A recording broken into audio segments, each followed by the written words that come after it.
I'm gonna get stuck right in. So, the goal tonight, the goal is to create a, well, let's call it an Eno style ambient texture. If you have never heard the album On Land by Brian Eno,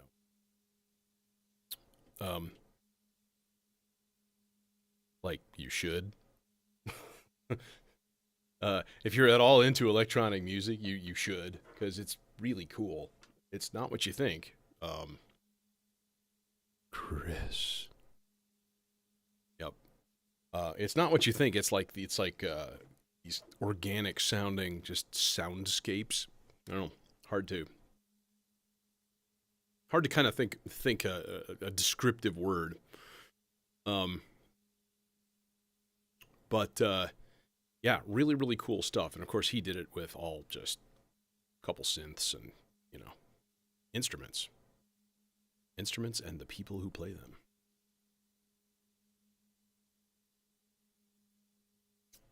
Again with the radio music. All right. Hey, Toy Soldier, what's going on? All right. So there's a couple things that I want to try to do here. First of all, I would like to get maybe just actually grab it. YouTube. We'll go super easy with this part. I want to get like a thunderstorm background. That of course radio music is just like, nah, I'm gonna not turn on today. I'm doing good. I don't have to work tomorrow. Score! So we can celebrate the intentional spreading of smallpox amongst the natives by Columbus. Good job.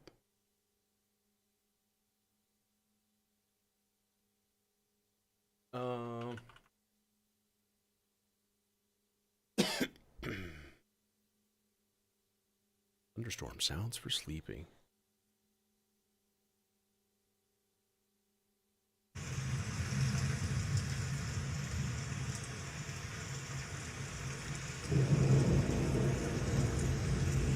Yes.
All right.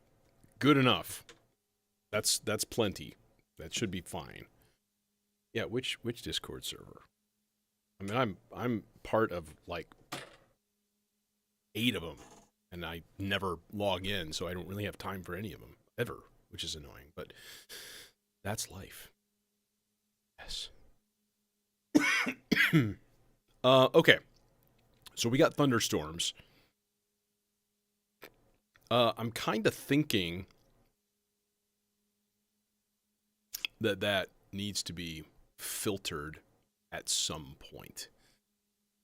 And probably,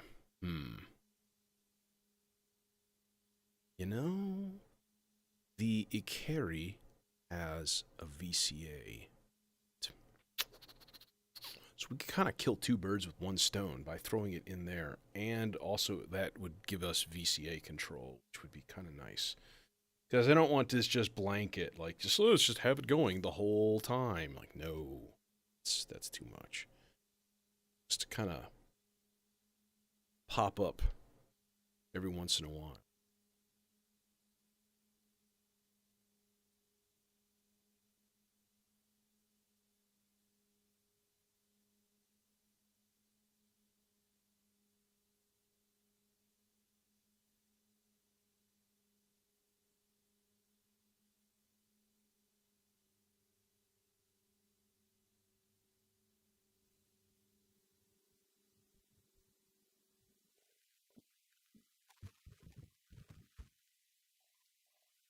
That's a bit much, isn't it?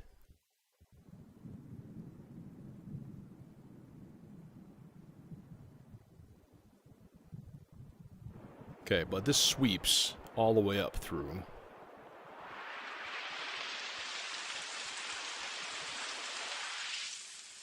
All the way up through High Pass.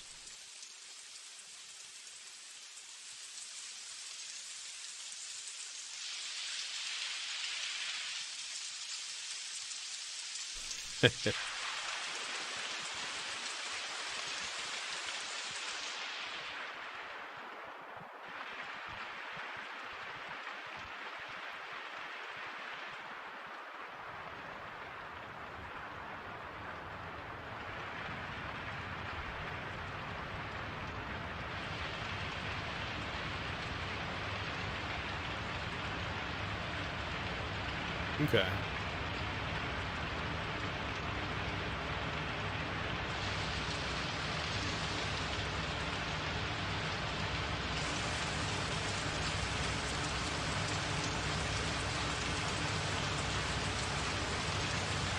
So I'm trying to kind of cut out, like, at least a little bit of the, like, ultra low and ultra high. Honestly, I'm thinking the dual dagger would be a better choice for this. And shorter cables. Bruh. That's that like infinite reverb that is unnecessary for anybody. Just keeps going. Just keep going. Just keep going. Okay, so yeah, tonight's stream, because I don't have to work tomorrow, I'm gonna take my time on this. So honestly, if you were like, I have to like go spackle the den, came back, I'd probably still be patching. Trying to use small, thin cables. Good. No, I have two of these. I would like all of my cables to be those little guys. I just think they're really nice. And, like, maybe they'll break because they're molded connectors. Who gives a shit? I was listening to Colin Bender's stream the other day, a couple days ago. I think it was an old one. And he was talking about buying, like, hundreds of cables at a time and, like, replacing all of them, like, a couple times a year. And I was like, the fuck? Like, dude, you leave your stuff patched most of the time. Like, come on.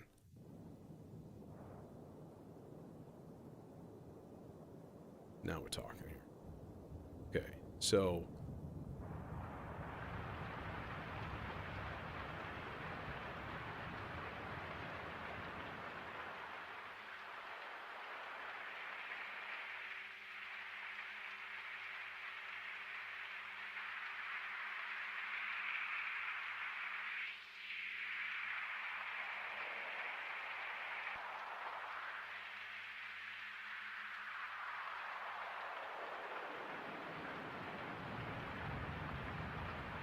okay, so that would actually be kind of cool. We could actually kind of turn this into like a wind sound. Like put a slow LFO on. Let's do this. Let's set up a really long randomized LFO. Like, yeah, okay. Like that. All right, we'll put this on loop. We'll put all of these on low for now, because I think that's probably the best place to use it. And then, we're going to throw a few of these into Dual Dagger with shorter cables. So all of the red cables are going to be the thunderstorm. So if one of these goes into resonance, right? One of these goes into high pass.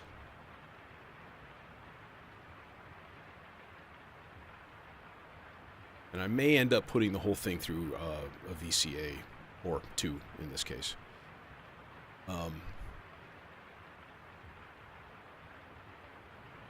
Hey, Simon.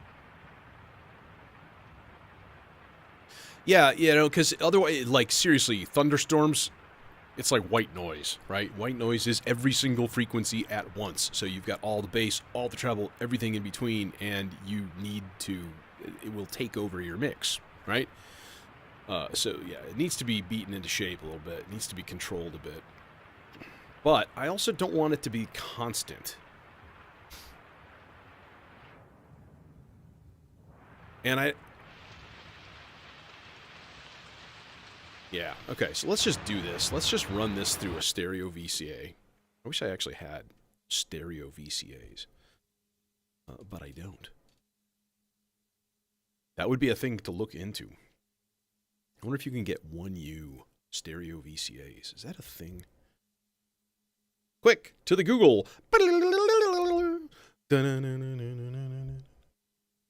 gonna reach? Oh, just barely. No, it's fine. Tons of slack. Perfectly fine. Totally cromulent. Yeah, I did. I did, and it's, you know, not 100%. Since Friday, no, I have not had a chance to play with it. But I don't know. You know, my first glance was like very menu divey, and then I was like, it's actually really logically laid out. The one thing I don't like is the layout of the outputs and the controls. That annoys me. Having those outputs like that far apart, what's the point of that? You know, it fucks up your cable runs. But yeah, that's kind of my one sort of like complaint in a way. I mean, the placement of the CV and the triggers, I guess, makes sense, but like, could have just like moved these over, put two outputs on the very right hand side. It would have been super simple. Just my 2 cents. But otherwise, you know, I dig it. I'm intrigued by the possibilities of using it as just like a quad synth voice because, you know, all the wavetables and shit. All right,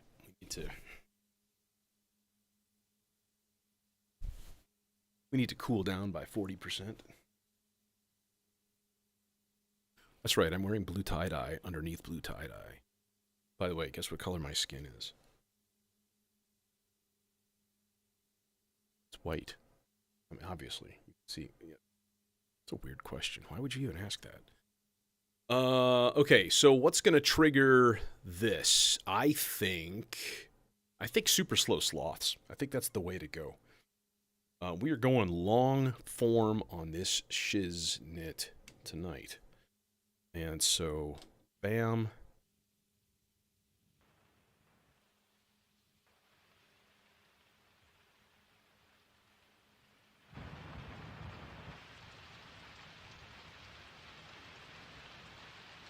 There.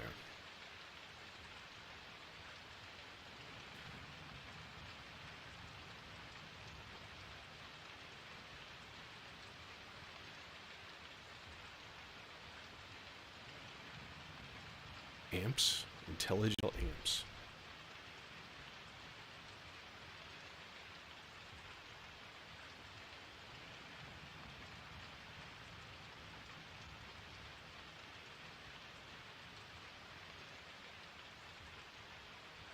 Yeah, getting a couple of single VCAs might be a good idea. You know, fill in some of the cracks. It'd be great to find like a well, the Quadrat is not the same thing. That's a different thing. And honestly, I really would just need to start building up stereo for everything. And yeah, dual chainable VCA amps, CV-AB, output AB. Yeah, it looks like. Interesting. Yeah, it looks like half of the quad VCA, which it probably just basically is. It's just the circuitry. Okay, so this should be getting really quiet now, like kind of disappearing.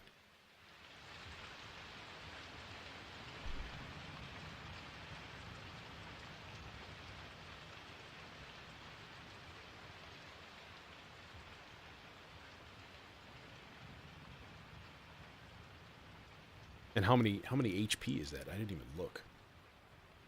It looked like it was either 4 or 6 or, well, actually, if it's like 8, that's a little on the chunky side.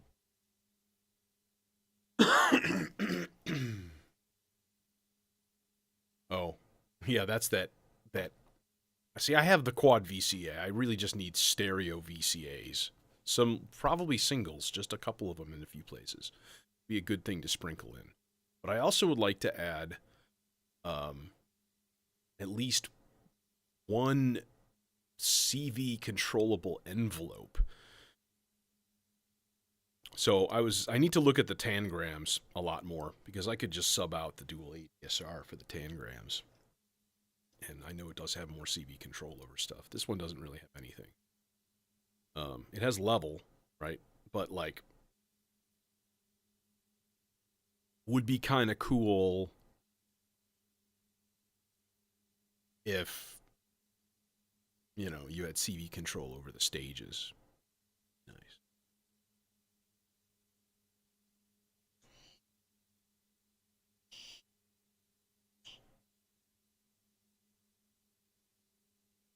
See, and it's gone now. It's completely disappeared because, again, our voltage is very, very low from the slothy sloths doing its slothy sloths thing. And then I was like, what if we threw that into the Zork's strip? And then we had... Let's take this to another dimension. Dimension of sound, not of sight. Okay, so it's going through the Zork strip. It's the exact same signal. It's in the red trace, so any of these red panels are going to be that same sloths, right?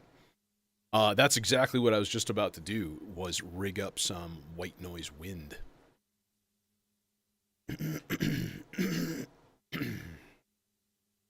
860. Yeah, 860 band pass. Seems like that would be the jam. Will it reach? No. No, it won't. Because what? Fuck. Okay, input, white noise. Alright. Boom, ba-doom, ba-doom, boom, boom. So, white noise, and let's actually plug that into a mono channel. Dude, I can't believe... Sorry. I'm doing this from a healthy place, but like the amount of... Yeah, there is a little... It's in that thunderstorm sound. Alright. Let's just mute that. You might also be hearing my air purifier in the background, because it's running right now as I vape.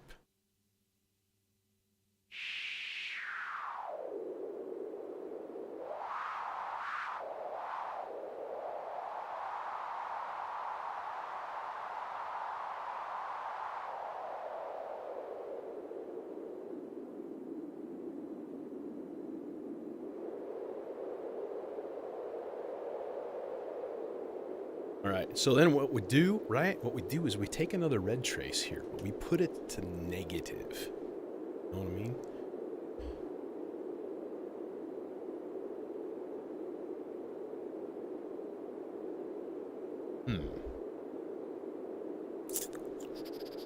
Let's do that. Let's put it on a positive, and that's going to be the frequency adjustment.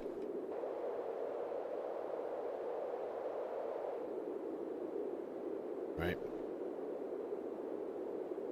And then the negative one is going to go to the gate input for that mixer channel. Boom. So when the thunderstorm is high, when it's playing, right, we won't hear the wind.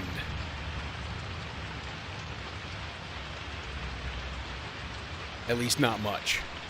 And I can kind of dial that in so that it's less of an effect.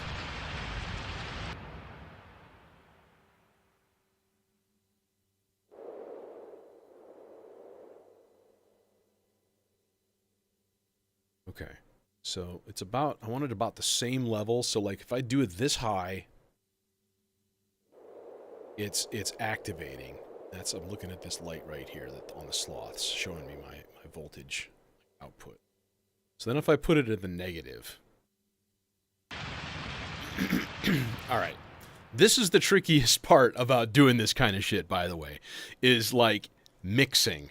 Because you've got these sounds that are designed to like either only occur every once in 2 minutes, right? Which is, that's my next step here. We're gonna get the R bar going, and we're gonna make some spooky noises. But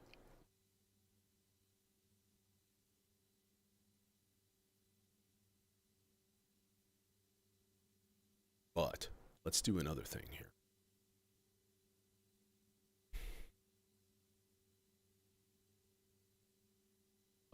Okay. How we do this? How can we make a chaotic clock signal? Oh, I know. We can just use the probabilistic generator because it's probabilistic and, you know, probability. Probability is cool. Yeah. Now, probabilistic generator, it's hard to see. It's an ADAC. Of course, it's an ADAC. It's like the sleeper module. We are all business.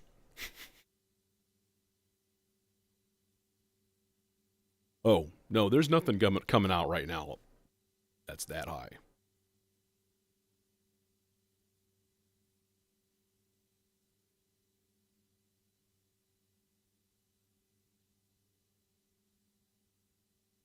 So that might be coming from your end. Should be completely quiet right now. But YouTube compression. Yeah, I was thinking there's that's a few places, but the probabilistic generator I think would be a good one for this. So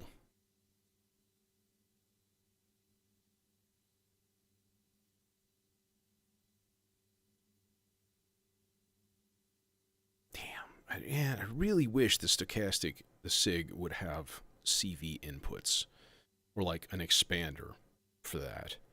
Man, how cool would it be to have like, you know, an assignment matrix where you could assign each thing to like one thing, right? And like, I don't know how you'd do that. Be like the same click buttons, and it'd be like A, B, C, D, and you'd have 4 CV ins. You'd click the button, and then whatever you dialed in on the panel, that's what it's gonna hit, you know? Because it'd be so cool to have it be like, I could set it on 2 whole notes, and then every once in a while turn the 16th notes up, so it just goes like, blah, blah, blah, blah, you know, it goes all glitchy. But it's still not irregular enough. So that's kind of the issue here.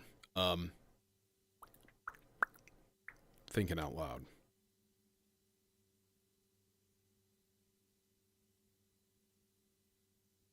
Well, yeah, let's just start with this. I'm going to do kind of a heavily FM'd ping. All right, you know, we'll do a little bit of CSL action. So first thing we need to do is take one of these outputs and we'll send it to the, who gave me my envelope? I guess we'll use the dual ADSR. That's actually a good idea. because then what we can do. All right, now the other thing that I want to make sure that I put in this Zork's strip is another sloths, probably the y-axis of the apathy, because that is a good solid range, and it is going to be affected by an LFO as well. So that'll give it an extra little weird wobble. Yeah, dude. I mean, it would be a super, like, a powerhouse if it had that capabilities. Because, you know, you want everything modulatable. That, or what I need is to get, like, a Ladix, the skipper, or something like that. You know, some kind of a probability enhancer. Probability enhancement modules. Okay. So, we're going to take... I don't know. What are we going to take? I don't fucking know. I don't know anything. I just work here. What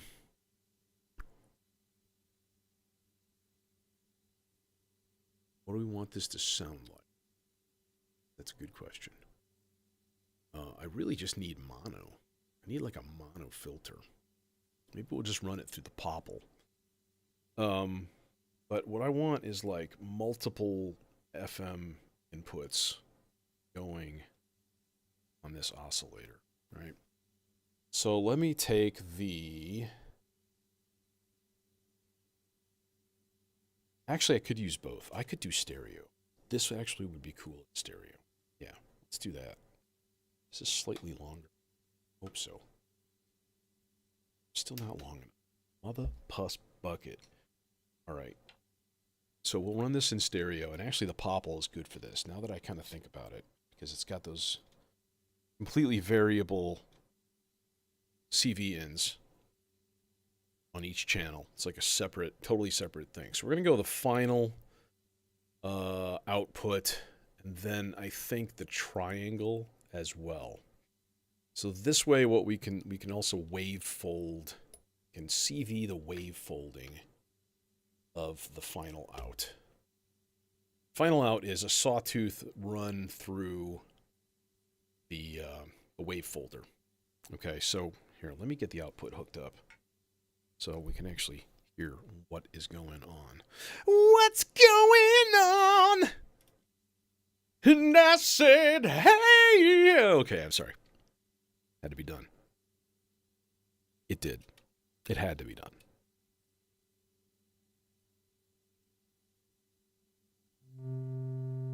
All right, so there's the thing. I want no scale on this. See, that's the thing. I want no scale. Oh, idea. Idea. Here's the idea. Here's the idea. Probabilistic generator, fine and dandy like sour candy. But what if... Oh, hello. Hello, wave folder. Happy. We're going to actually just yank this way up, right?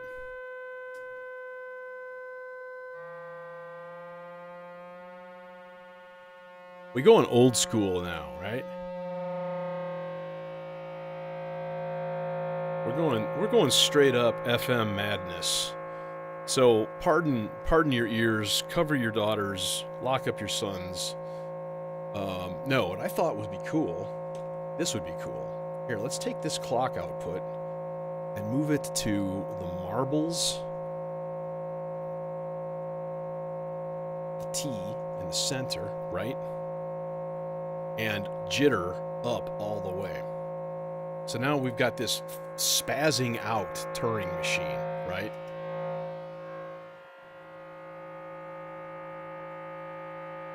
That's going to give us a lot of uncertainty. I'm kind of happy with that.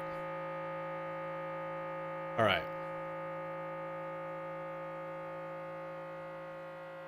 Yeah, that's awful, by the way, for now.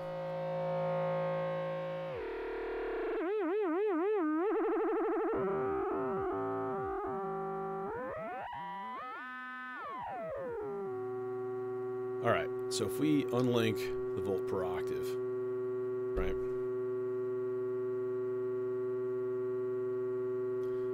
we give it one of these here?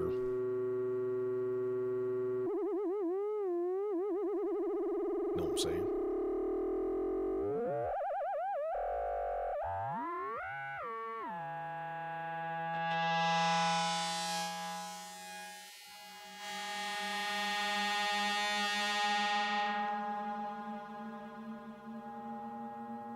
You feel me now?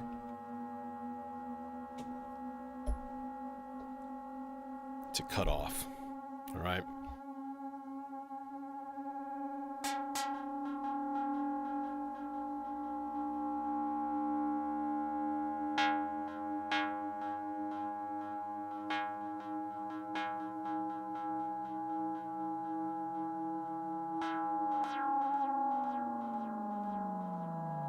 I really would like a high pass on that, though, too.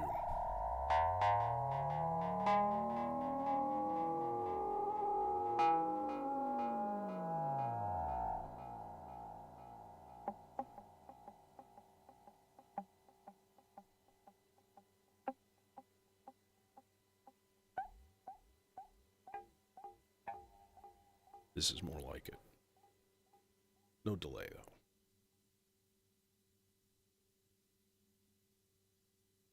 Where you at?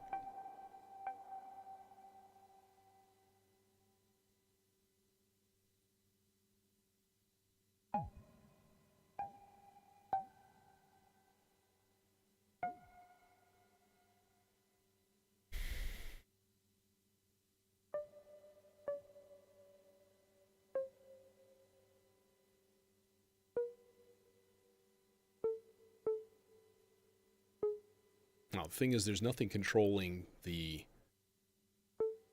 volt per octave of the fundamental frequency in this thing, or the sort of the carrier frequency. So we need that. Something going down. Maybe these fastest sloths. Crank that pitch way up.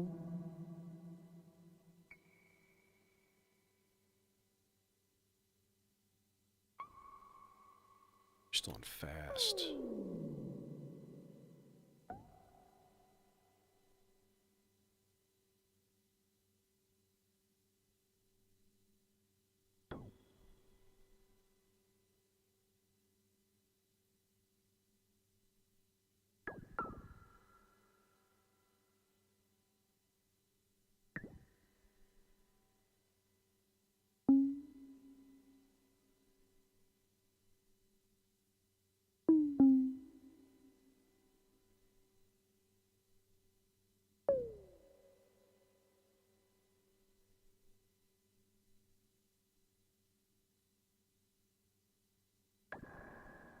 Hey, Jason.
All right, so this is a really, really slow randomized bass sequence that I'm going to do.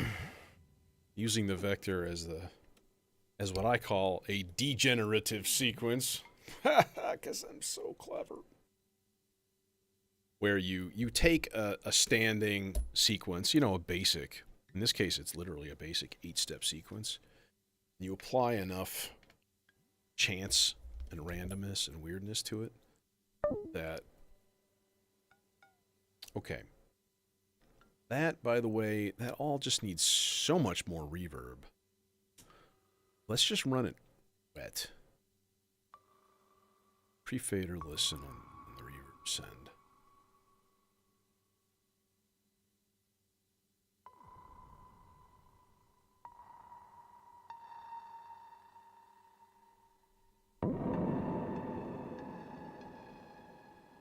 So that's the probabilistic generator.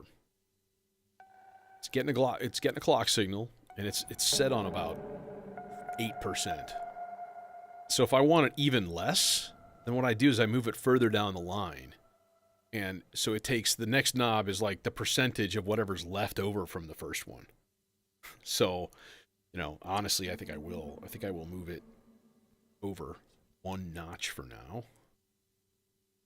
Put that on a trigger. Instead of a gate. Each channel is either trigger or gate.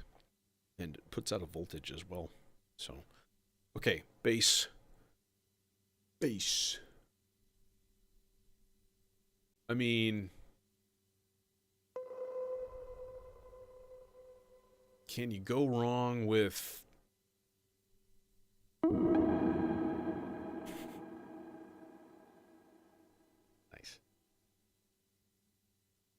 I don't like that reverb, though, to be honest. It's this guy.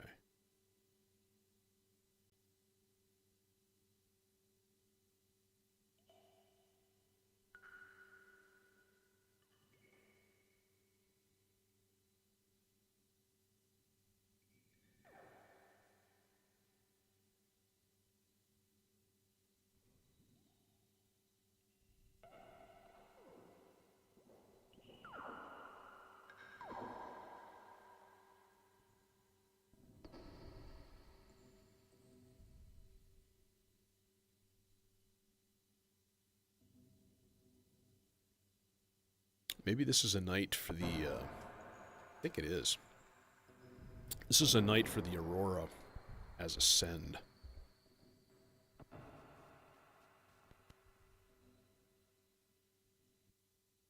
And then we can use that one as a direct reverb for somebody.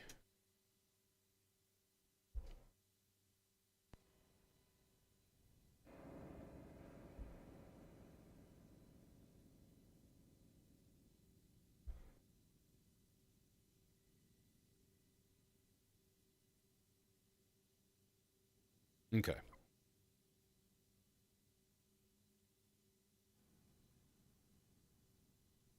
So, what am I going to control? What's the oscillator? Which oscillator do I use? I don't know. I don't know. I was like, man, I really like bass with a sub.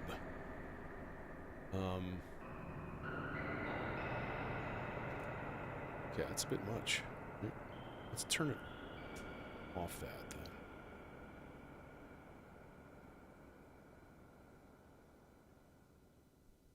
Actually, better idea.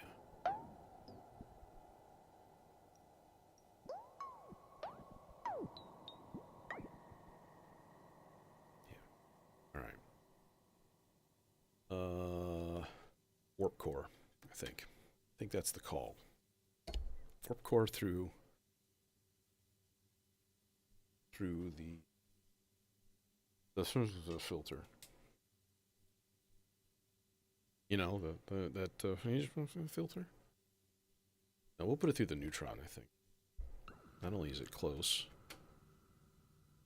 it's nice. It does give us some... Well, actually, maybe no. Let's save that for something that reads it. That's got a lot more like shaping possibilities. Zagreb is nice though.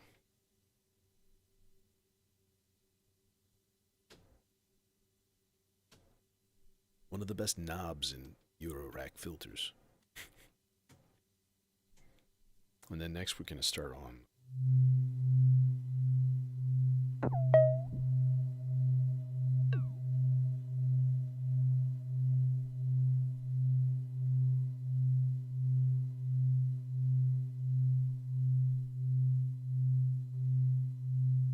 wrong filter. Derp.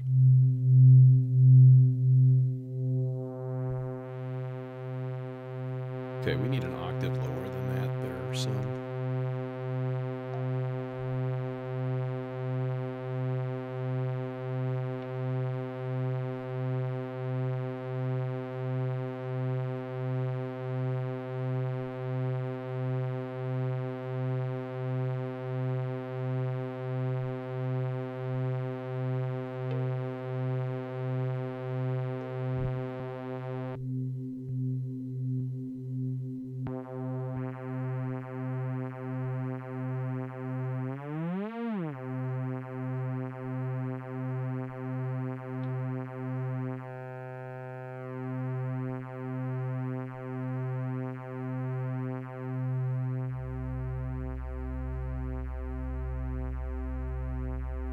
There's that sub.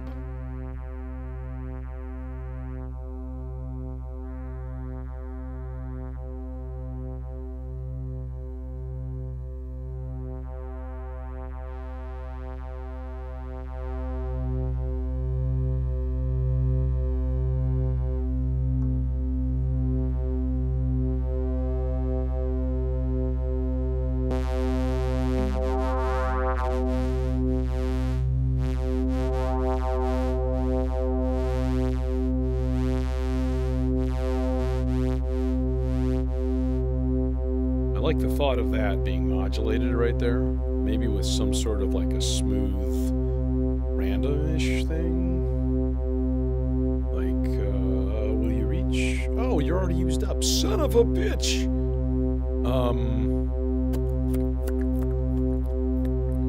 What do we got? What do we got? What do we got? We had a lot of stuff. Oh, well, yeah. The slots would be a useful thing.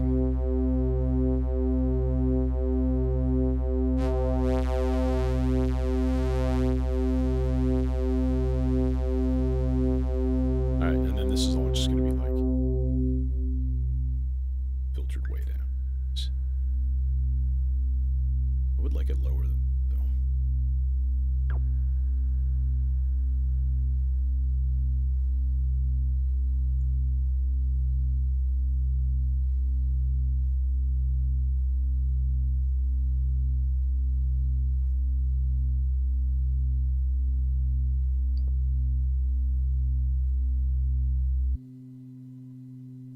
One of these is an octave shift.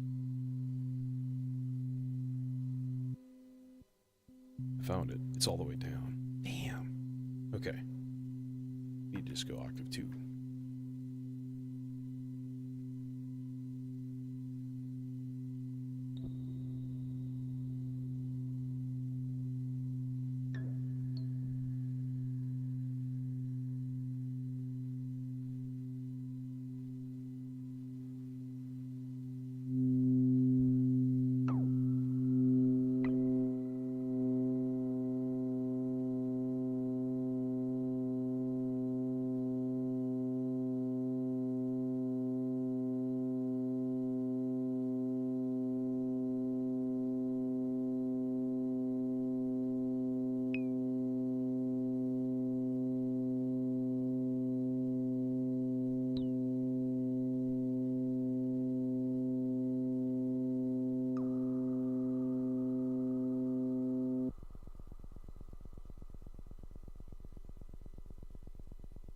It's a bit much. Okay. Let's give this thing an envelope. Get that on the road. Put this guy in.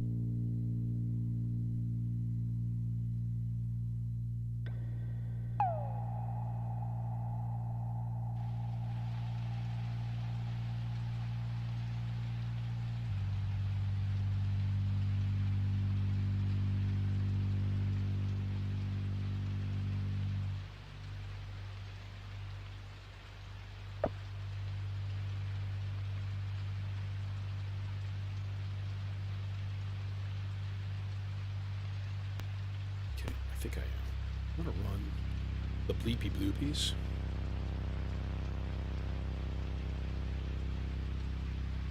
Assuming that the cables reach.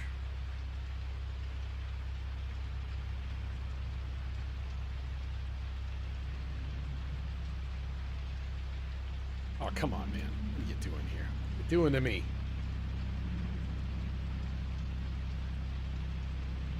There.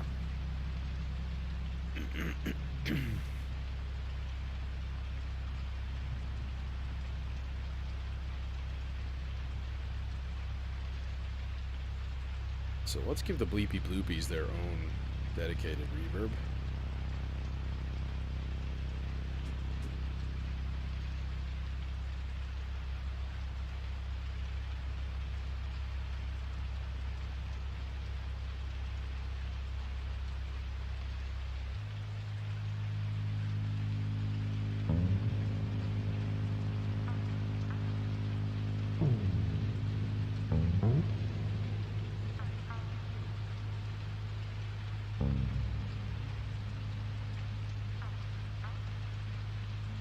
Okay.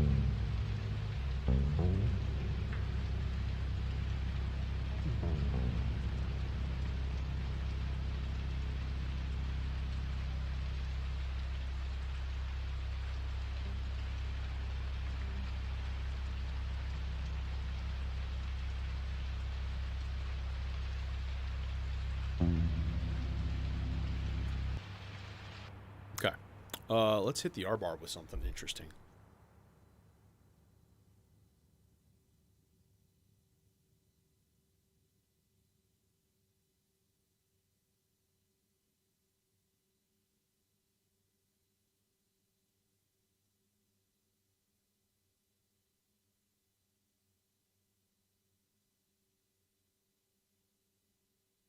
I have a weird question.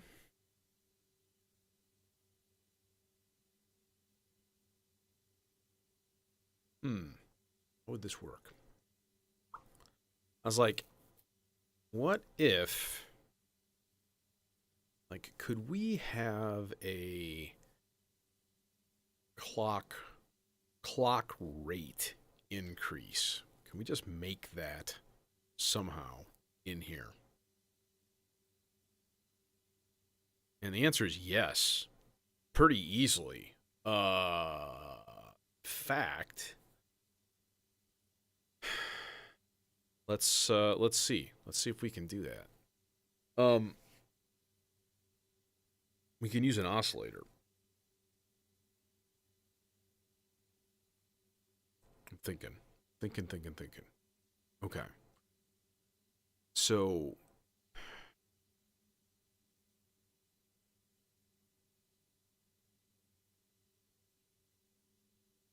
yeah, we could use an oscillator. All right. Here's what we do. All right. So number one, this is going to go into marbles. That's the point of this. So, okay. First of all, demonstrating this thing. I'm going to turn jitter off, right? So if you're watching anything on screen, you can see the lights on the turning machine clicking for every clock stroke, right? Doing its thing. So what I'm going to do instead is take the output from the Weston oscillator here, and I'm going to give it a pulse output, and I'm going to put that into the clock signal, right? And then I'm going to crank the frequency way down over here, right? So right now, this is putting out a super, super slow pulse wave, which is essentially, you know, a long trigger. So it's getting a trigger from that. But then what we do is we give it a really, really slow, occasional rising envelope. Know what I mean? Know what I'm saying? Like a really slow rising envelope. In fact, we can do that with the Turing machine itself. Whoa, dude. It's like an infinite recursion envelope, bruh. Now what we do is we put this in the 1 plus 2 plus 4 plus 7 pulse out, so it only hits rarely. Ooh, this actually might make an infinite recursion thing, because the faster it goes, the more chance there is of that happening.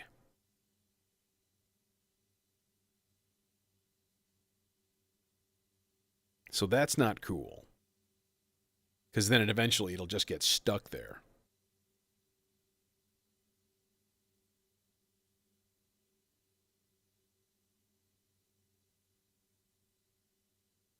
I think. Unless it like never retriggers. Let's try it. Let's see what happens. Okay, so this is going to be a fast cutoff, but basically turn the length of that envelope all the way up. So that only, again, when it hits this last one, and I'm going to put it on 8, so there's nothing stuck in the buffer or anything like that. Make sure it's constantly random. All right, and then we turn jitter up, okay? And then we take the output of that envelope, run it into the volt per octave of that oscillator. You can see it's getting more and more, and it's freaking out, and it's sending more signals, and it's doing the thing. But is this ever going to cut off? Oh, see, it's not. It's hit the limit, and oh no, it just did. It just cut off. Okay, that needs to be attenuated. So let's do that. Let's attenuate that by like 50%. So it doesn't go like completely haywire. Now, you know what I want to do is I just want to hook this up to a regular oscillator and just listen to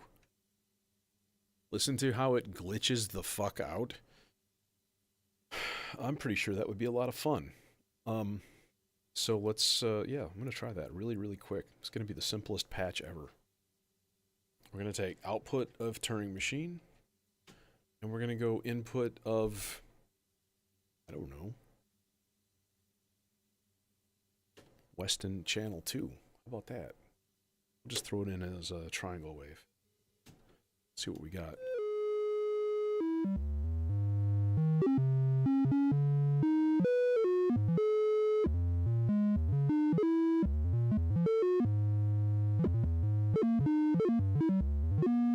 Now, if we turn jitter off, what would we have?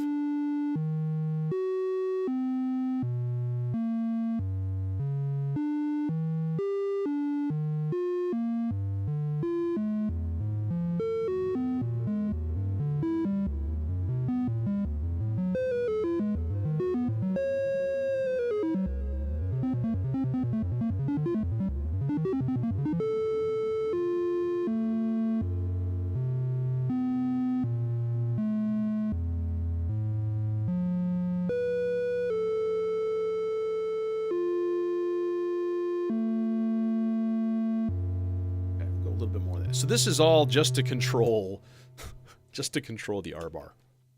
All right. So here's what I'm going to do. This is going to sound stupid at first, so no judgment. Judge all you want. It's just the internet. It's everybody's job.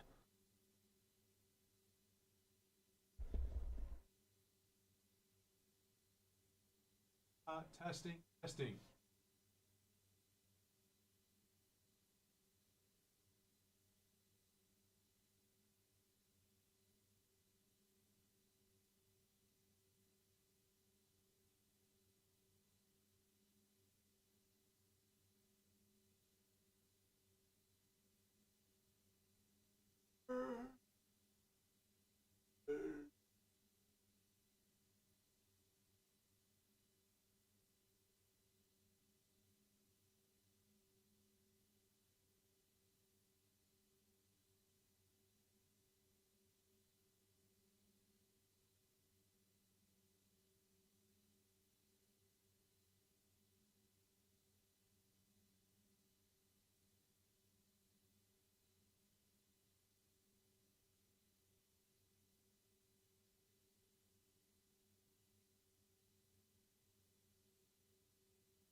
Okay, I made spoopy creepy noises and weird grunting noises.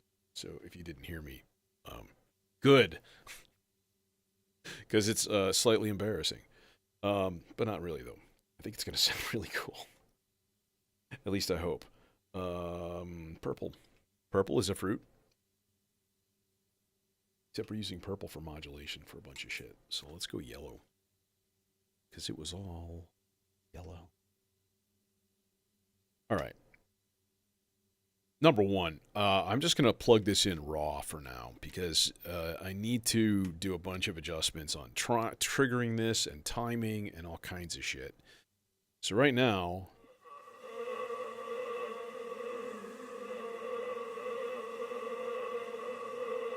Know what I mean?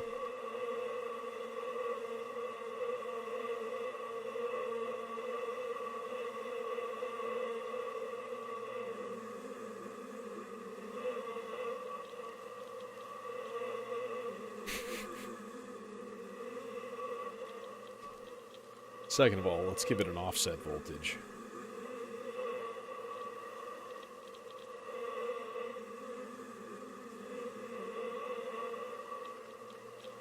There's a weird squishing noise in there, and it's not a squishing noise, it's the sound of the button being pressed for recording. It's a click.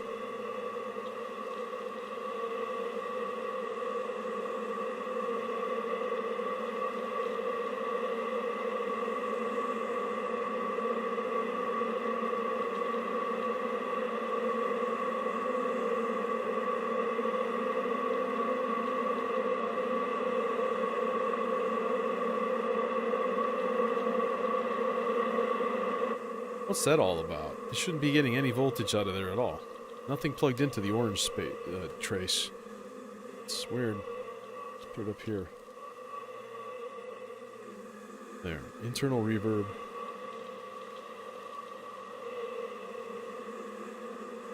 Alright.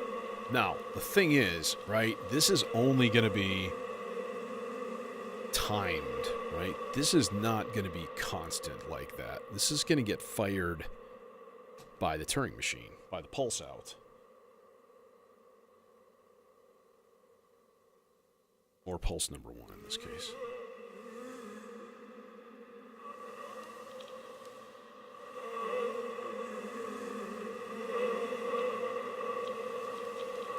Alright, we need a filter hooked up here.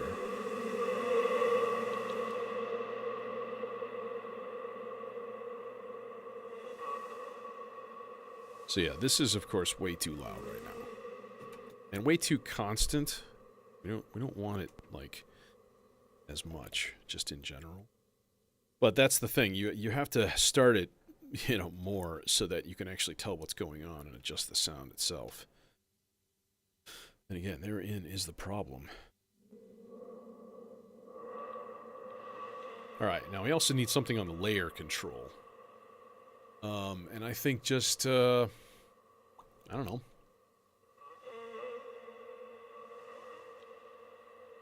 Maybe just a nice, good old-fashioned, slower LFO, going through layers.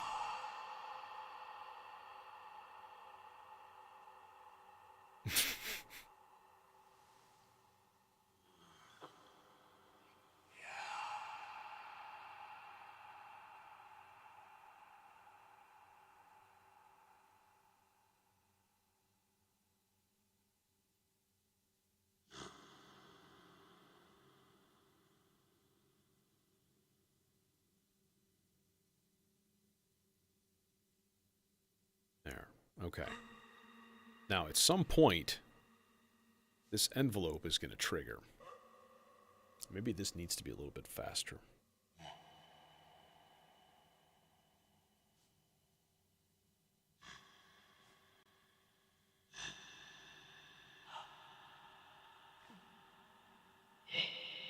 Alright. Now we're going to turn this to the wet reverb send only, the internal reverb.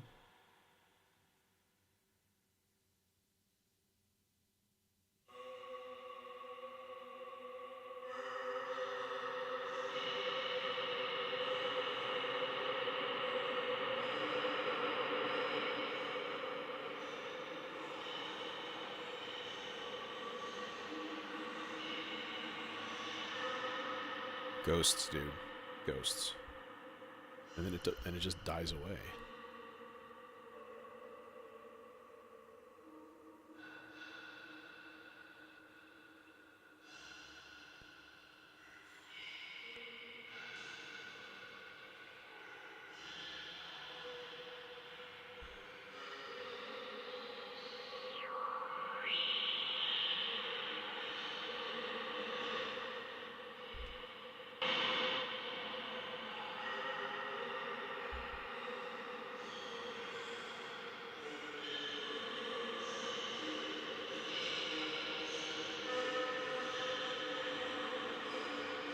Alright, but Now we can also throw something into the pitch control of the R bar and make it go really fucking haywire. Actually, you know what? This would be better. I think this would be better to put this into Omega layer. Just let it scan through all of the layers at once. That's probably a better idea. All right. Now, all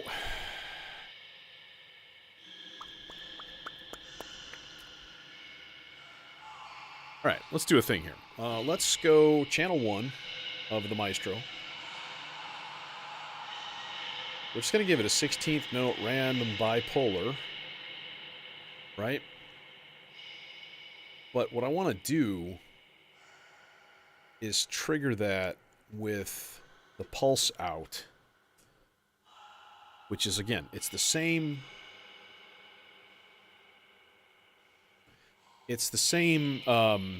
signal that's coming from marbles that's being, you know, goofed with and so on.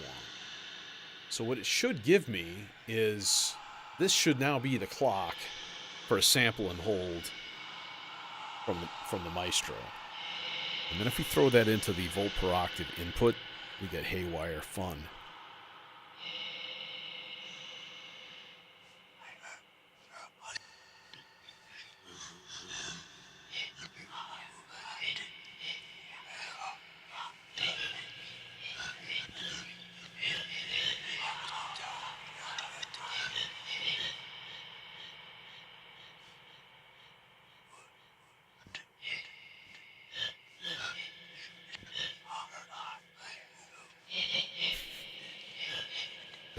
The stereo pan thing, it's like really wild.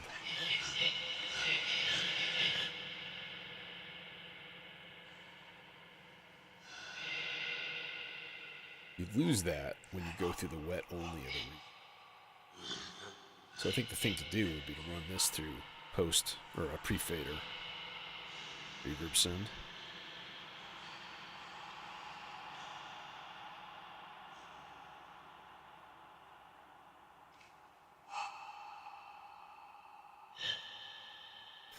So, okay. So let's run through this again, right? Here's what we got, right? We got marbles being clocked. Or sorry, marbles is clocking the Turing machine, right? The Turing machine clock. Okay. So the clock right now for marbles is coming from this oscillator. Okay, turned way. Pulse out. The volt per octave is being enveloped by a rare pulse output from the Turing machine. So if it hits that, the envelope starts ramping up, the clock rate increases. But it hits a certain point. In fact, here it goes. Here goes the envelope. We'll see what happens. So we get a pulse of more frequent hits.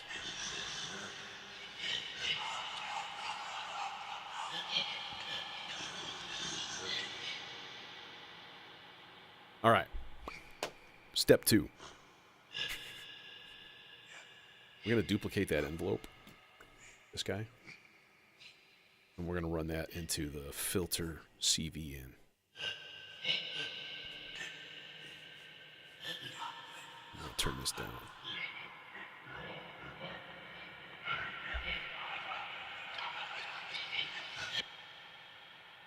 And now it's gone. So it's only going to come every once in a while, and it's going to accelerate. It's going to be like sound, poof, gone. Lots of reverb. Where were we? Yeah, all this shit going down. All this weirdness.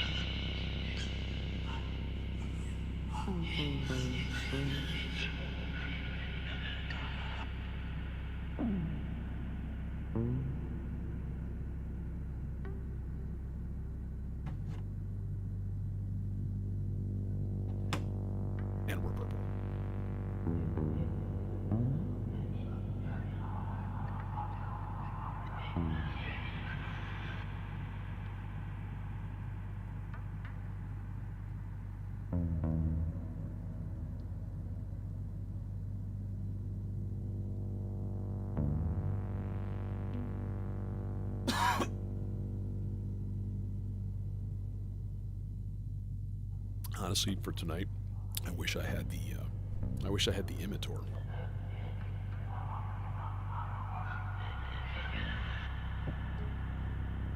All right. So this is fine and dandy. Let's add at least one more element.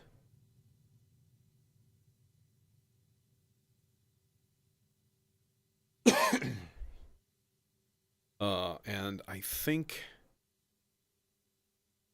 I'm going to steal this directly from an Eno thing from On Land. I think it's in Lantern Marsh. There's this sound. It's like this whoa, whoa, whoa, whoa, like way in the distance, and it's like the coolest damn thing ever. That's cool. That's cool. That's cool, bro. That's cool. Now, if we really wanted to cut this down, what we would do is run this into a logic setup. Like, that would be a way to kind of control the fact that it's like almost doing a feedback loop. Oh, hey, here's our thunderstorm.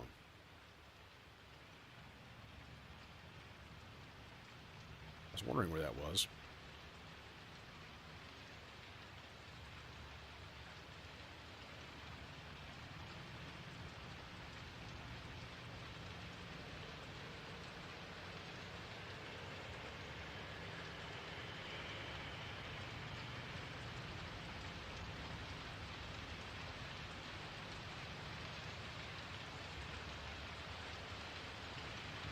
Okay.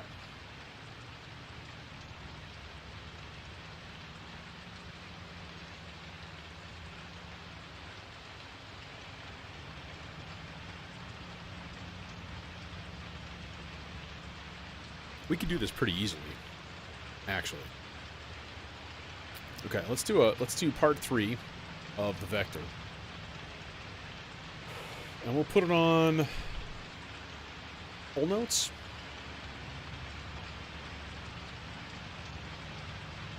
I'm going to shut the gate off of everything here. Except for, like, the first note.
Okay, it's a little bit on the loud side, but it's all right.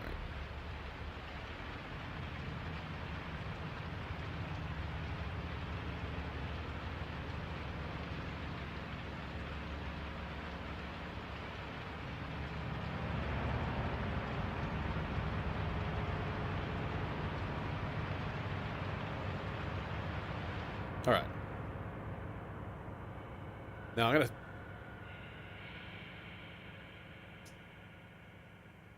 gotta remember that. I won't. Thinking, how do I do this?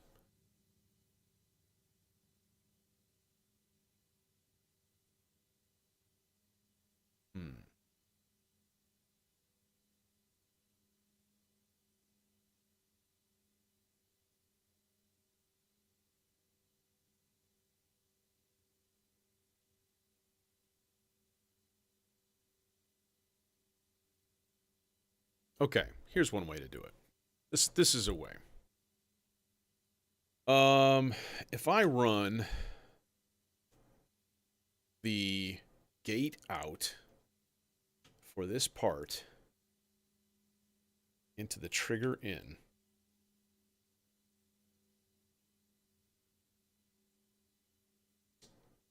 can I do...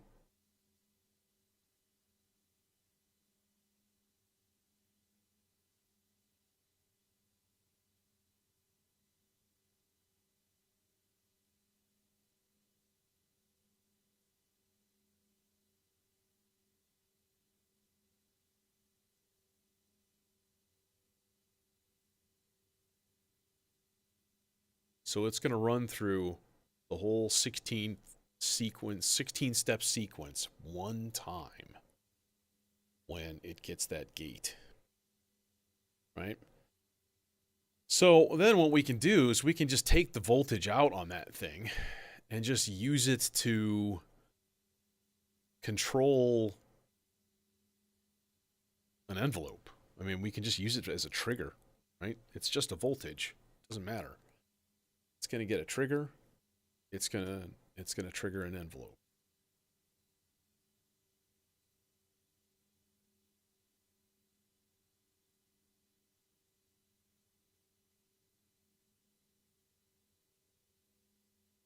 Actually, let's run it into Zadar. I'm going to use the Zadar for this one. I think I'm going to get a little bit more control for shape and stuff. It'll be easier to find shape for that, Matt. All right, so let's just go channel D because it's on the outside.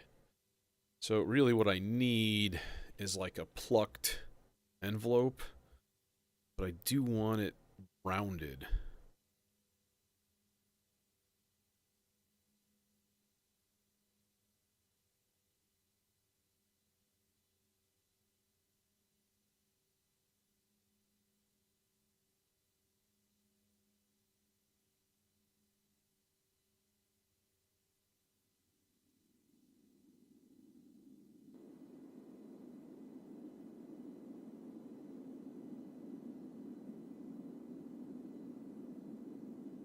Okay.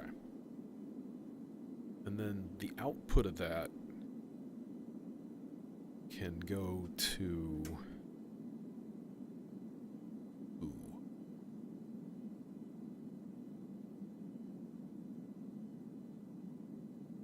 Who get output?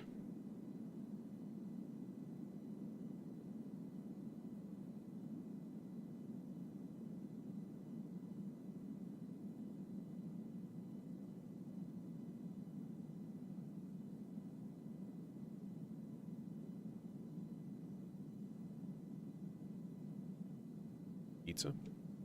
Let's use pizza. Because actually what I want is pretty basic. And at the core, pizza is just a sine wave oscillator. Just. Oh, we could use a low pass gate for this. Let's try it. See what happens. It'll be a mono sound anyway, so. Alright. I'm still getting wind because the wind is turned up.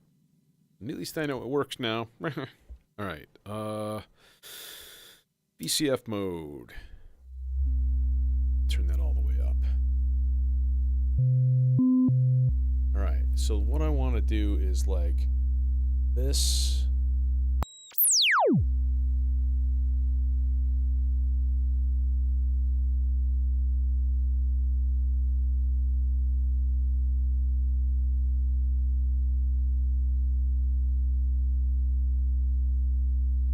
Okay.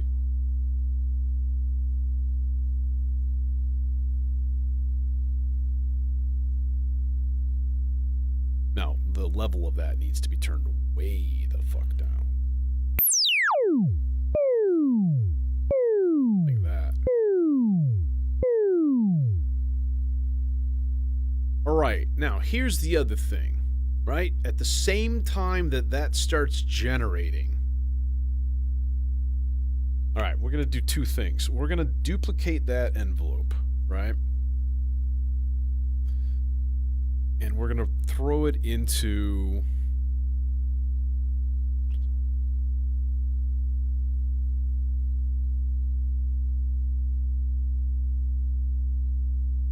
let's throw it into the low pass gate because it is right there.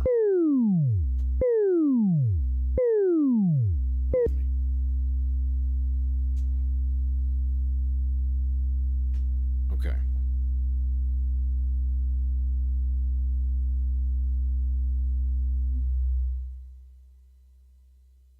Do your thing, bro.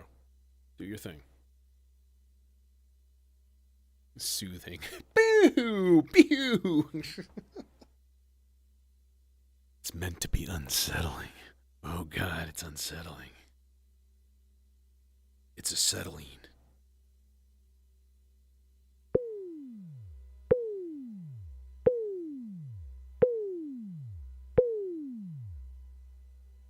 It kind of worked, you know?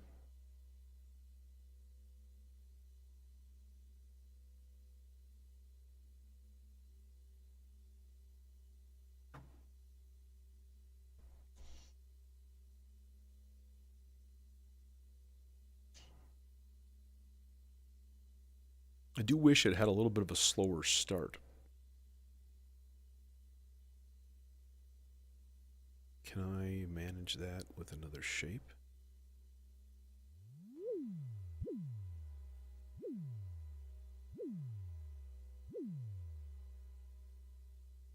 Not really.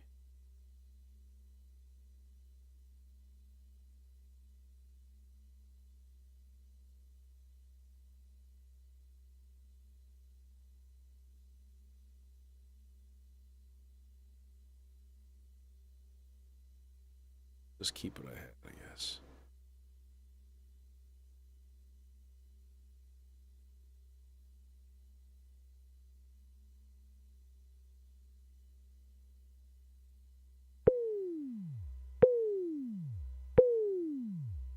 It's a little too punchy. It's like, poo. I don't really want that, you know what I mean? What if we put this on VCA instead? Then we can just use it as a low-pass filter.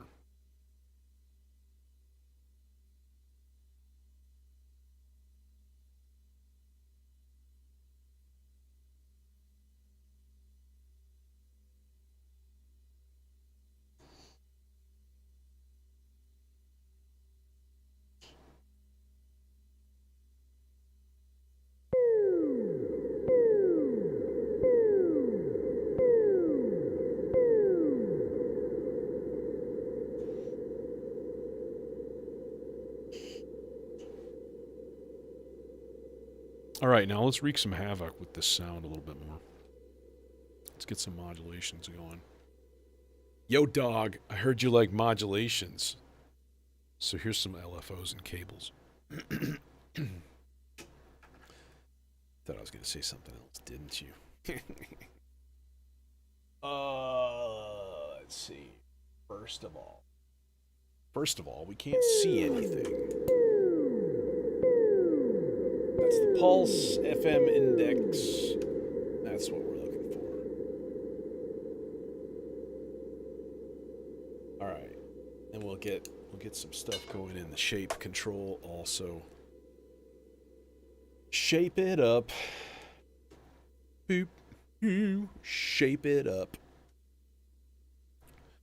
Dance all night. Go work. Something, circle jerk? Isn't that? Did they say circle jerk in that song? What are they talking about? I don't think they're talking about that.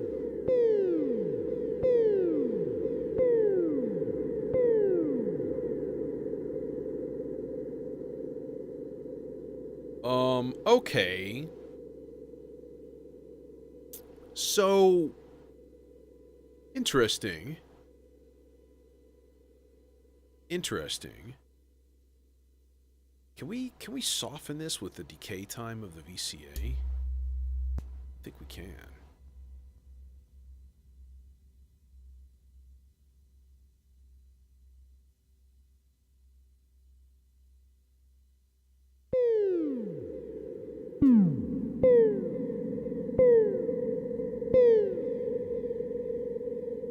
Yeah, that's more like it. So instead of into the CV, it's going into the trigger. I almost never use this thing. This is the Synth's Pico low-pass gate. I wanted at least one, because they are useful little utility modules.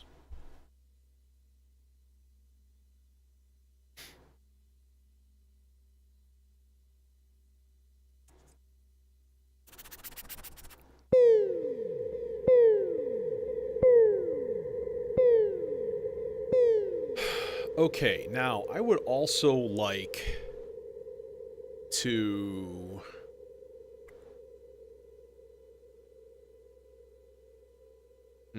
this isn't gonna work. Damn.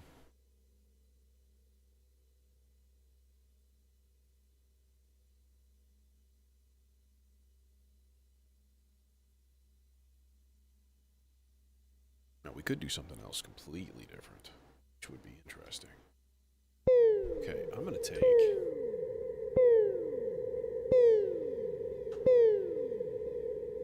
the square output, or the pulse output here. Well, square wave.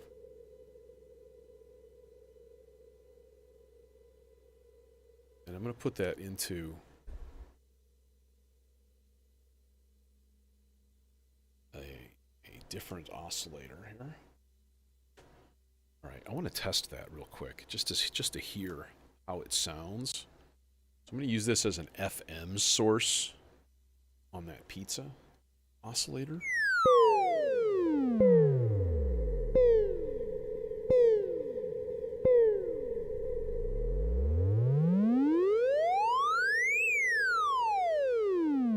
Yeah, pretty much what I was hoping for. Okay. So if that's going into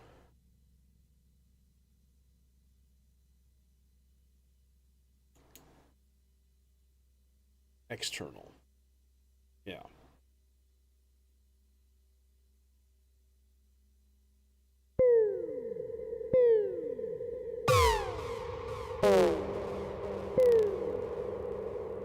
That's more like it.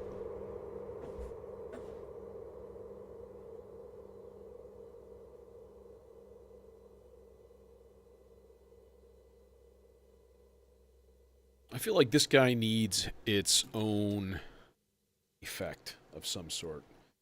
So let's, like, do that stuff. Of course, I am actually out of purple cables. Son of a bitch! Rage, break shit.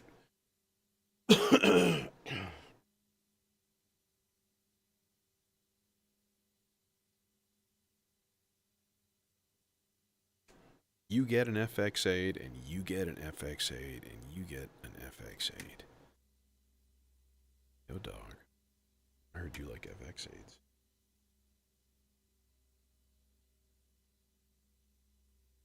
Okay, now do your thing. Play already. I'm going to speed this up, because it's annoying.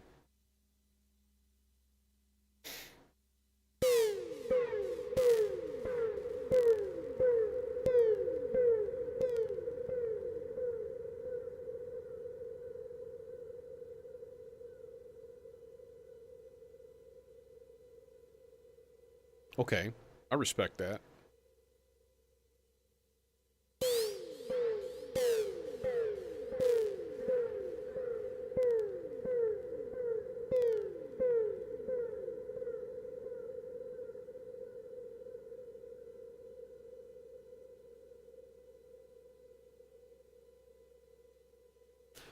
And then what we can do is run a little bit of an LFO into the time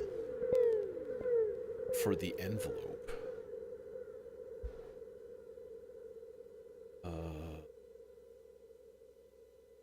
Yeah, let's do that, because that's a good time. So we're going to run this into the time just a little bit.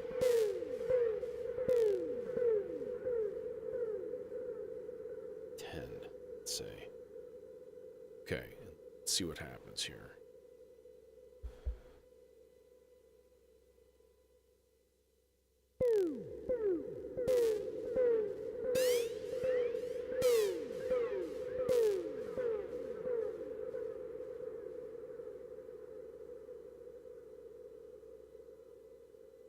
Actually, I think I'm going to run this like 100% wet on the effect.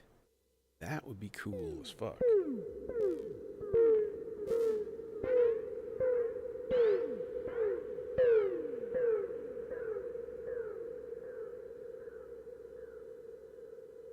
This is just a weird sound.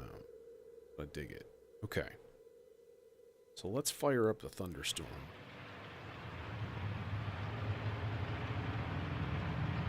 And the wind. And we'll start listening to ghost noises.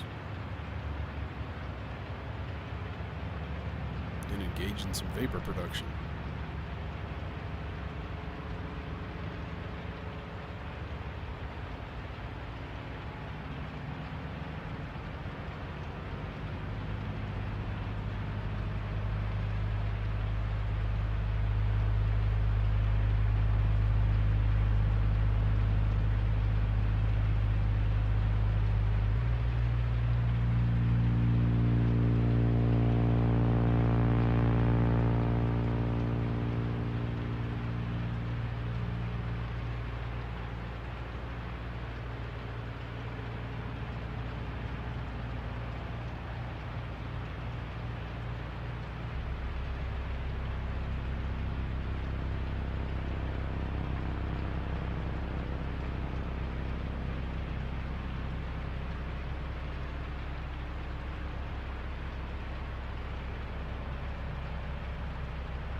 Put in some pan modulation too.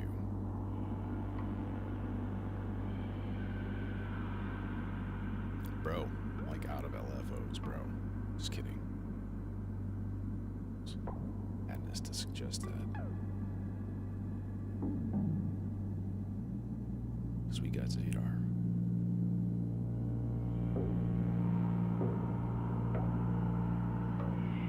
Okay.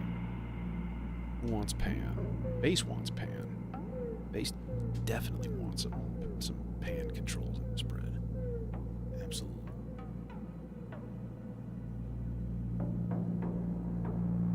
That weirdo wants some too, but I don't know if that's going to be a thing to do. Oh, actually, yeah, it totally is. It's easy.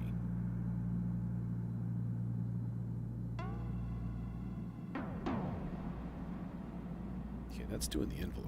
Then what we do is we copy this here LFO.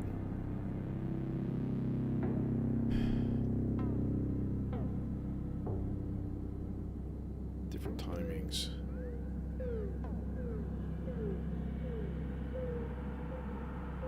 put that to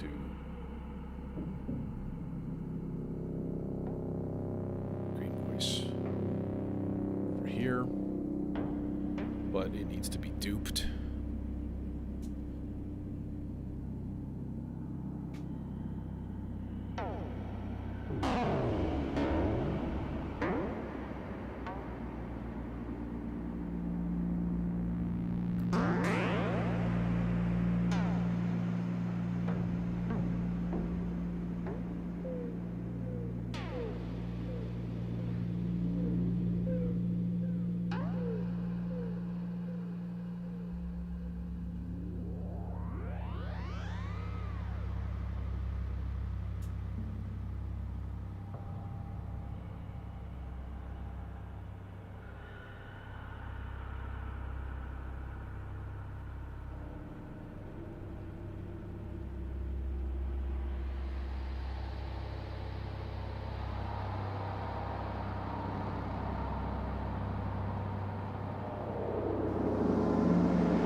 Nice.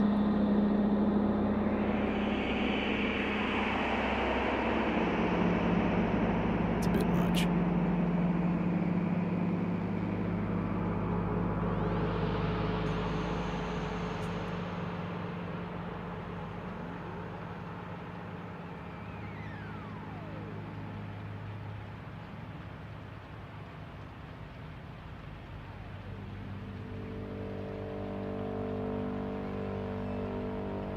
Should be hearing the R bar.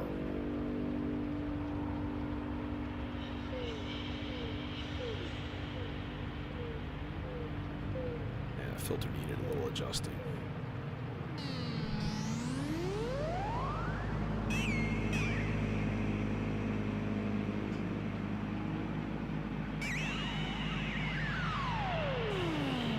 Man, you know what? A 4-man filter is a really good idea. I've got some comb filters in the Morpheus. It's got a bunch of stuff in there.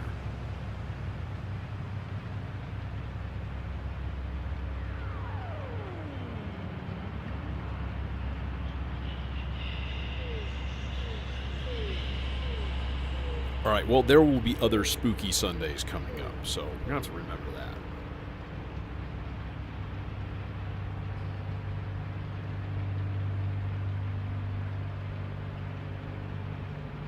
Yeah, the only thing I can think about using that on would be that squealy FM thing coming from the CSL. That's going through the Popple, and the Popple has a regular frequency CV, and then it's got 2 individual FMs, you know, one for each channel, with attenuverters. So right now I've got them set on opposite, and then the envelope is the thing, you know, pinging the filter. Actually, it would be cool is to put that in the opposite thing and do it on a slow attack, instant decay, a whip kind of an envelope. That'd be cool. Change the character a little bit.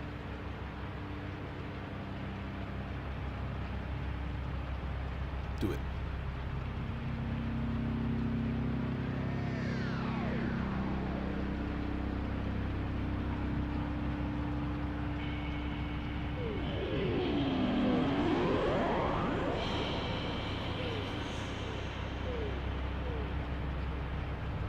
Okay, I'm kind of proud of that whole time machine clocked with the oscillator thing. Kind of proud of that, I'm gonna have to say. There it goes again.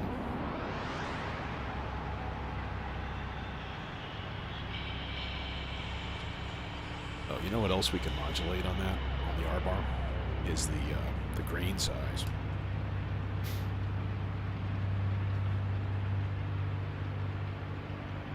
Let's just throw another random LFO in there.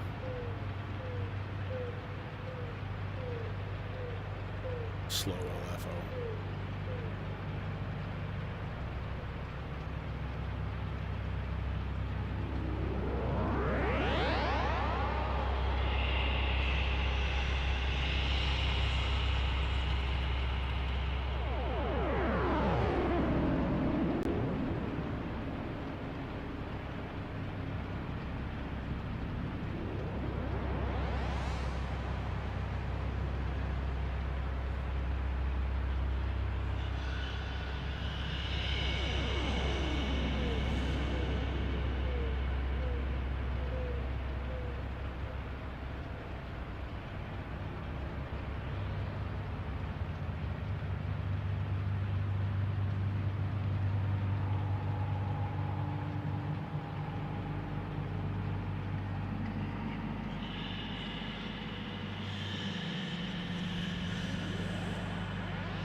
Should be hearing wind.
He takes the sample drum out of the rack.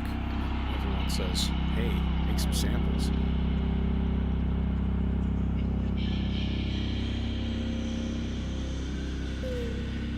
This is enough for today. There have to be other spoopy Sundays.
What's up, Undermine? I'm just tweaking right now. There's like little things in this patch that I want to change and improve. The little pew pew thing that I needed. I ditched the low pass gate because I wanted a different decay time on the envelope for that amplifier. So VCA channel, second channel of the ADSR.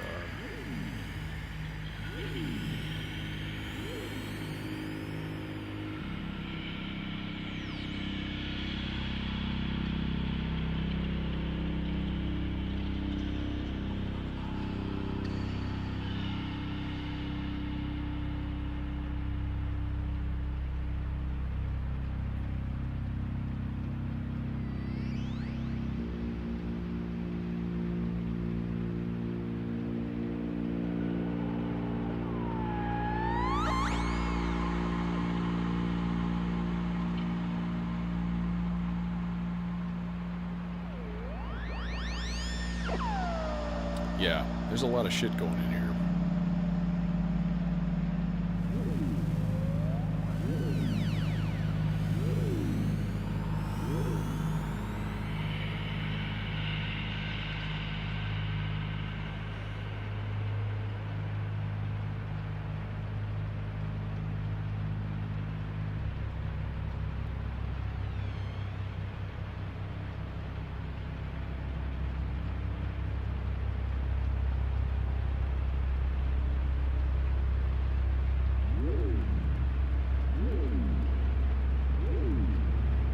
Switch that back to where it was.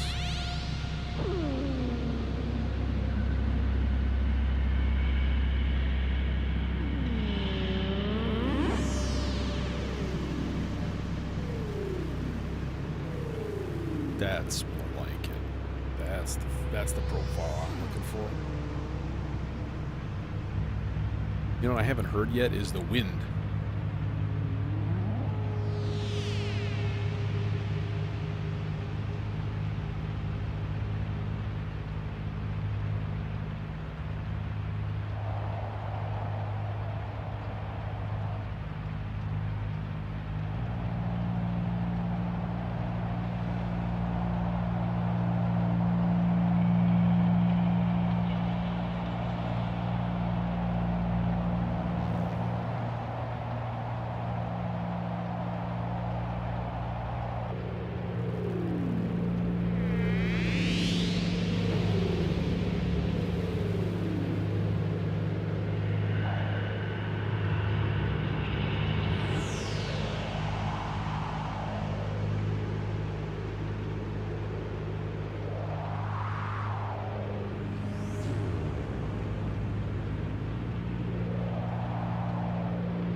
is dying down.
Take the fine. This Weston, right? It's freaking out. I don't know if this is going to work well.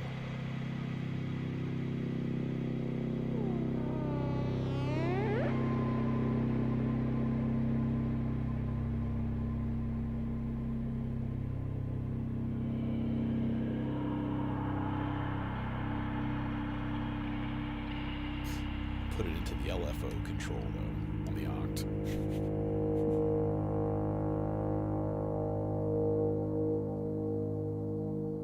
I'm gonna make totally chaotic LFO movements every time that stuff lights up, every time that shit goes down.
I try to, but I run out of colors. So generally speaking, each color is a voice, but I ran out of colors towards the end.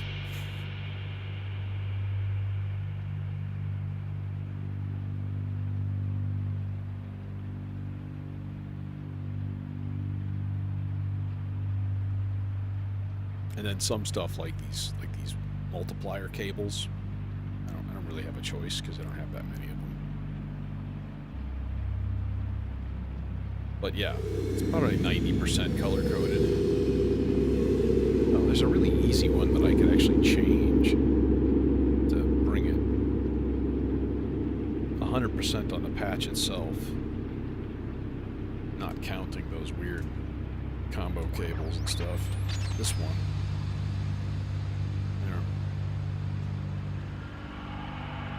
But some of the purples are being used as modulators also. So there's a purple trace going in to the Zork's strip, and that's being distributed to a couple of things. And then there's also a red one coming in from a different place.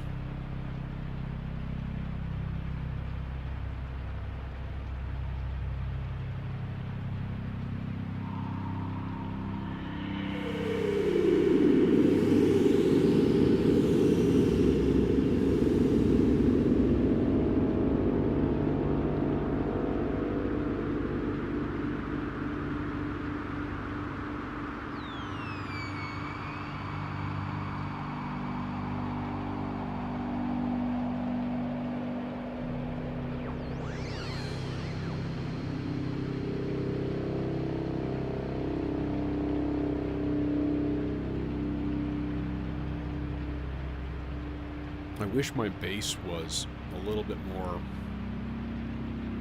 stereo warmth.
White light is harshing, bro.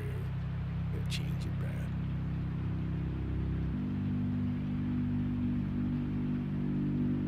There we go.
when suddenly a shot rang out. A woman screamed, the door slammed, and a sail appeared on the horizon.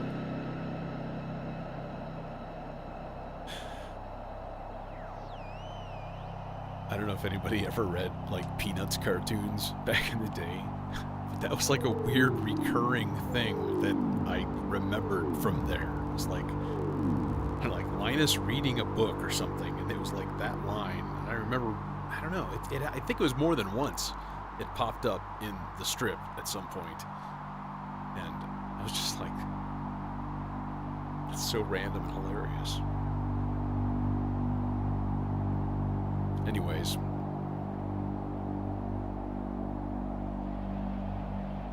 storm's still brewing outside, but I think I'm going to shut it down for now.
Okay.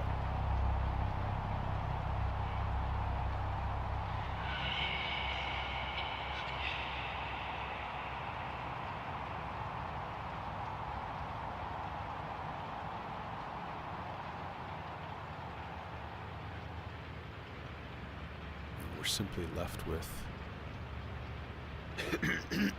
a lowly thunderstorm.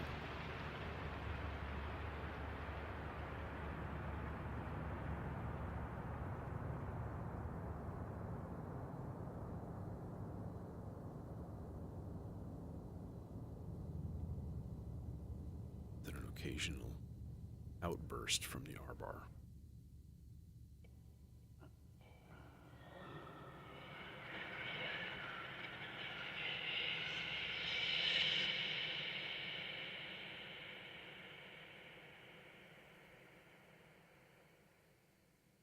Like, you ought to just be working right, dude.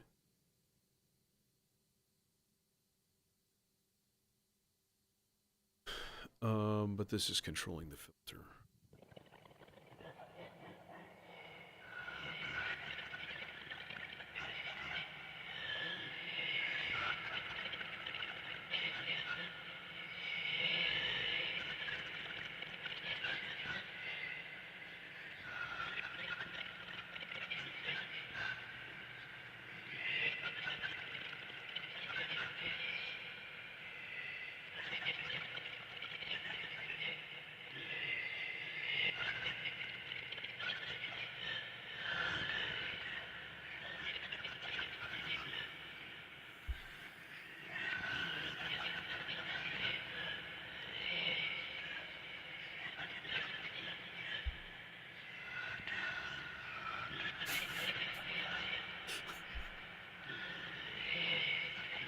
Classic.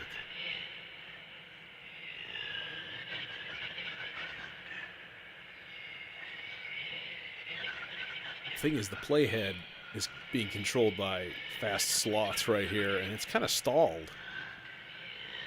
We're missing layers here. Like 5 other layers of sound. Do something!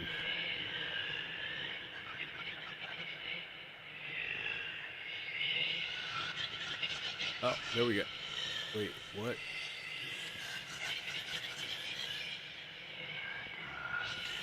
Just open that up all the way. Alright, what we got here? Here, you get out of there. So we got...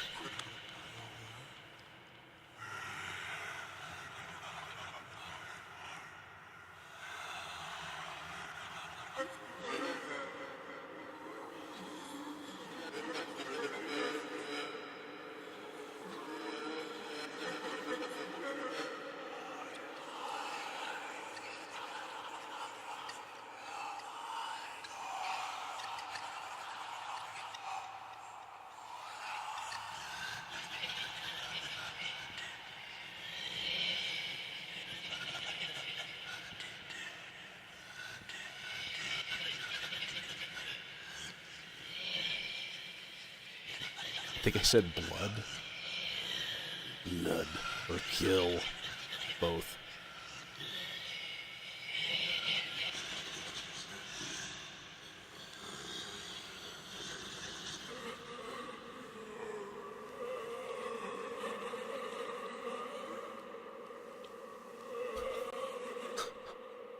Anyways, that was a hoot and weird. But I did try a few new things today, which was cool. Yeah. I don't know. I may stream tomorrow. Like, I don't know. We'll see. Morning? Depends on motivation. 100%. I do have a little bit of work to do tomorrow, but not that much. But I do have the day off. So I'm like, I want to play disc golf tomorrow at the very least. So I think I'll probably have time. Yeah, man, I'm just signing off right now, Surrealist, but it's a fun one. So it got proper spooky. But yeah, not 100% satisfied with the little whoop whoop thing. I was looking more for like almost like a bouncing ball delay, or in terms of like a really long VCA envelope. So it sounds like it's like echoing off into, like a little bit at each time. And I'm trying to think how I would do that. And actually, it wouldn't be that difficult. It would just be rerouting one of the triggers on like the amp envelope to just give it a really long, steady, slow decay on an envelope, and then throw it through a second VCA. So you could just chain two VCAs together, output to input, and then out, and like separate CVs for each one. So, you live and learn. So thanks for watching. Hope you have a good night and day and a good shower. Have a good shower in the morning.